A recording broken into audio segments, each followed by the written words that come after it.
Hello friends and welcome to my channel Satty locks.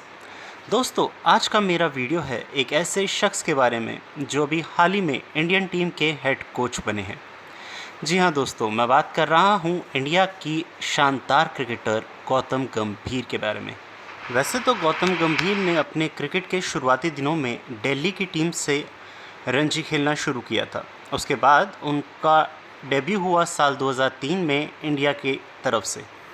हालांकि इन 4 सालों में 2003 से लेकर 2007 तक उन्हें कभी कोई ख़ास पहचान नहीं मिली और वो टीम से अक्सर अंदर बाहर होते रहते थे।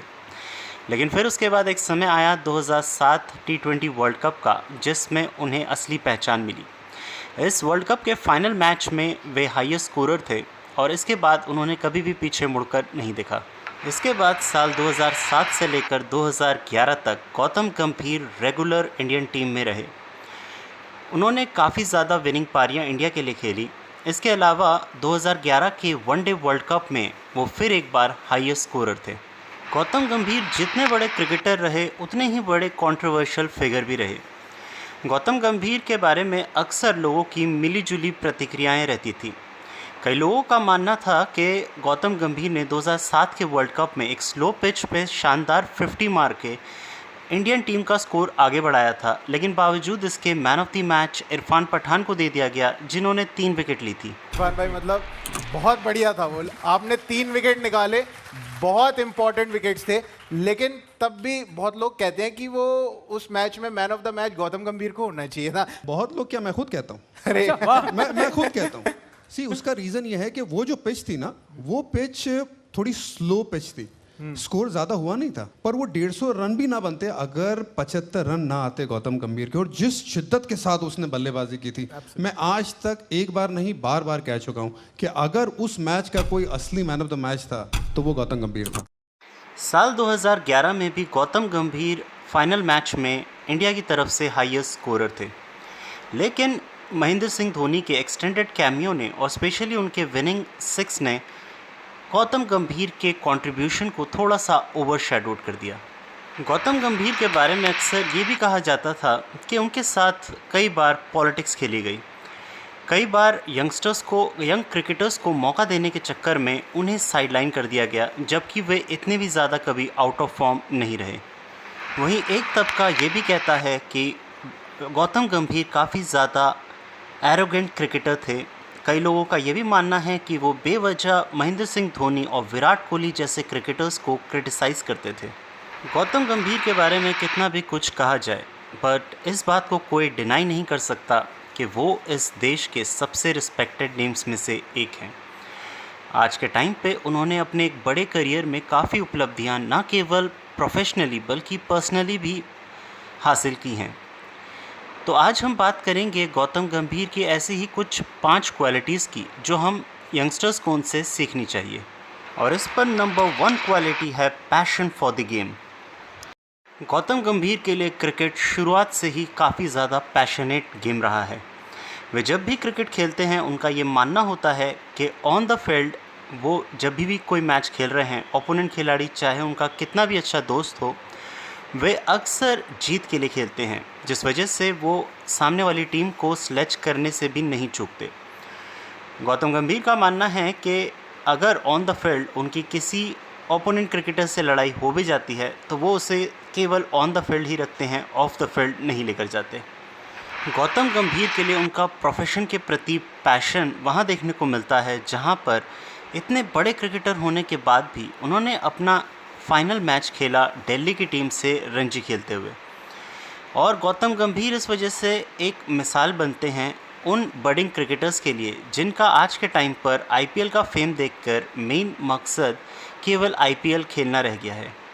वहीं हम जैसे लोगों को ये सीखने को मिलता है गौतम गंभीर से कि मेन जो भी आप प्रोफेशन फॉलो करते हैं, ज़रूरी है कि आपका पैशन और आप उस चीज़ को कितना प्यार करते हो। प्लेटफॉर्म मैटर नहीं करता। प्लेटफॉर्म छोटा भी हो सकता है, बड़ा भी, लेकिन मेन चीज़ ये मैटर करती है कि आप उस चीज़ को कितनी शिद्दत और कितनी लगन के साथ करते हैं। गौतम गंभीर की सेकंड बेस्ट क्वालिटी है कि that he is an extremely professional person.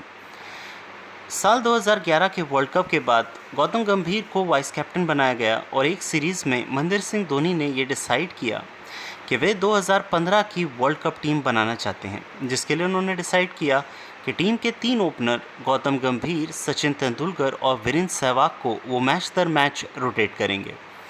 Gautam Gambhir ने इस डिसीजन पर आपत्ति जताई और टीम के कई मैनेजमेंट से उनकी आर्ग्यूमेंट भी हुई, जिस वजह से इस सीरीज़ की हार के बाद गौतम गंभीर को as a vice captain team से हटा दिया गया।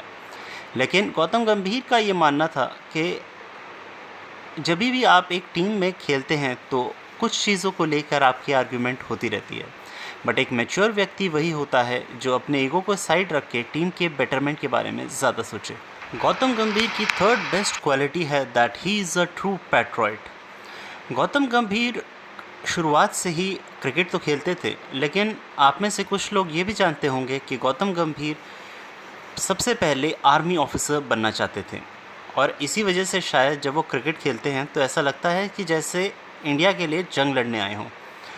गौतम गंभीर का मानना है कि आर्मी ऑफिसर्स हमारे रियल हीरोज़ होते हैं। इनफैक्ट जब उनसे इंटरव्यू में एक बार क्रिकेटर की बायोग्राफीज़ पे मूवी बनने के लिए कहा गया तो गौतम गंभीर का कहना था कि क्रिकेटर्स के ऊपर कोई मूवीज़ नहीं बननी चाहिए, बल्कि हमारे देश के रियल हीरोज़ आर्मी ऑफिसर्स की बायोग्राफीज़ के ऊपर मूवीज़ बननी चाहिए।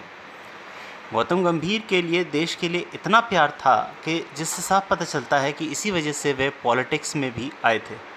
और अभी हाल ही में गौतम गंभीर ने कोलकाता नाइट राइडर्स के हेड कोच से रिज़ाइन कर दिया, क्योंकि अब वो इंडिया के हेड कोच बनकर नेशनल ड्यूटी परफॉर्म करना चाहते हैं। Number 4, listen to your heart. जिस विराट कोहली के साथ गौतम गंभीर के मतभेद की न्यूज़ हमेशा आती रहती हैं, वही विराट कोहली के साथ उन्होंने एक मैच में काफ़ी शानदार शतकीय पारी खेली थी, जिसमें गौतम गंभीर हाईएस्ट स्कोरर थे, लेकिन विराट कोहली की वो पहली सेंचुरी थी, जिस वजह से गौतम गंभीर को जीत के बाद मैन ऑफ द मैच तो मिला, लेकिन गौतम गंभीर ने वो man of the match Virat Kohli को दे दिया, ये कह के कि उनकी ये पहली सेंचुरी है और उनकी वो पहली सेंचुरी यादगार बनाना चाहते हैं। ऐसे और भी इंसिडेंट्स हैं जहां पर यह साबित होता है कि गौतम गंभीर केवल अपने दिल की सुनते हैं। 2011 में उनकी एंट्री कोलकाता नाइट राइडर्स में हुई, जहां पर कोलकाता नाइट राइडर्स ने उनको 11 करोड़ में ख़रीदा, जो उस समय हिस्ट्री ऑफ आईपीएल में सबसे महंगे प्लेयर बने। उसके बाद उनका परफॉर्मेंस काफ़ी अच्छा रहा और उनकी कैप्टनसी में कोलकाता नाइट राइडर्स ने आईपीएल ट्रॉफ़ी भी जीती। पर साल 2018 में जब वो अपने आईपीएल करियर का एंड करना चाहते थे, उस समय उन्होंने कोलकाता नाइट राइडर्स के सीईओ को कहा कि वह उन्हें रिटेन ना करें। दरअसल गौतम गंभीर चाहते थे कि जहां से उन्होंने आईपीएल जर्नी स्टार्ट करी थी, यानी कि दिल्ली की टीम, वहीं से वो अपनी दिल्ली की टीम अपने करियर का एंड करना चाहते हैं। दिल्ली की टीम के लिए वो कैप्टन चुने गए और उसके बाद श्रेयस अय्यर को कैप्टन बना दिया गया। क्योंकि गौतम गंभीर का परफॉर्मेंस कुछ खास रहा नहीं, तो उन्होंने खुद ही कैप्टनसी से स्टेप डाउन किया और कहा कि श्रेयस अय्यर को कैप्टन बनाया जाए। और आगे जाकर उन्होंने ये स्टेटमेंट भी दी कि कोई भी इंडिविजुअल टीम से बड़ा नहीं होता। Number 5, social work. जहां आमतौर पर बड़े बड़े सेलिब्रिटीज़ किसी भी सेंसिटिव इश्यूज़ पर आवाज़ उठाने से डरते हैं, तो वहीं गौतम गंभीर ने एलजीबीटी कम्युनिटी के सेंसिटिव इश्यूज़ पर आवाज़ उठाई। वे उन्हीं की तरह ड्रेसअप होकर गए और उनके साथ खड़े रहे। इससे साफ साबित होता है कि गौतम गंभीर का मैसेज बिल्कुल क्लियर था। वे कहना चाहते थे कि एलजीबीटी कम्युनिटी को भी इक्वल राइट्स दिया जाए जैसे कि बाकी के इंडियन सिटीजन्स को दिए जाते हैं। इसके अलावा गौतम गंभीर के लास्ट रणजी मैच पर एक फ़ैन उनसे काफ़ी दूर से मिलने आए। जब उन्होंने गौतम गंभीर के साथ फ़ोटो खिंचाई तो उन्हें गौतम गंभीर से कहा कि उनके पिता को कैंसर है। गौतम गंभीर ने बिना सोचे समझे उस फ़ैन को कहा कि वे उनकी फाइनेंशियली हेल्प करेंगे। गौतम गंभीर एक लौते ऐसे क्रिकेटर हैं जिन्होंने ये प्रण लिया है कि वे मरने के बाद अपने बॉडी के सारे ऑर्गन्स डोनेट कर देंगे। इसके अलावा गौतम गंभीर एक वेल टू डू फैमिली से आते हैं, लेकिन फिर भी वे गरीबों का दर्द काफ़ी अच्छे से समझते हैं और इसीलिए उन्होंने केवल 1 रुपये में एक कैंटीन शुरू करी है, जहां पर गरीब लोग केवल 1 रुपये देकर भरपेट खाना खा सकते हैं। गौतम गंभीर ने मरने वाले सीआरपीएफ के 23 फैमिली के बच्चों के एजुकेशन का खर्चा भी अपने ज़िम्मे लिया है। तो ये थी दोस्तों ऐसी 5 बातें जो हम क्रिकेटर और फिलैंथ्रोपिस्ट गौतम गंभीर से सीख सकते हैं। उम्मीद है आपको इस वीडियो से कुछ सीखने को मिला होगा। अगर सीखने को मिला हो तो इस वीडियो को लाइक करें, शेयर करें और प्लीज़ मेरे चैनल को सब्सक्राइब करें।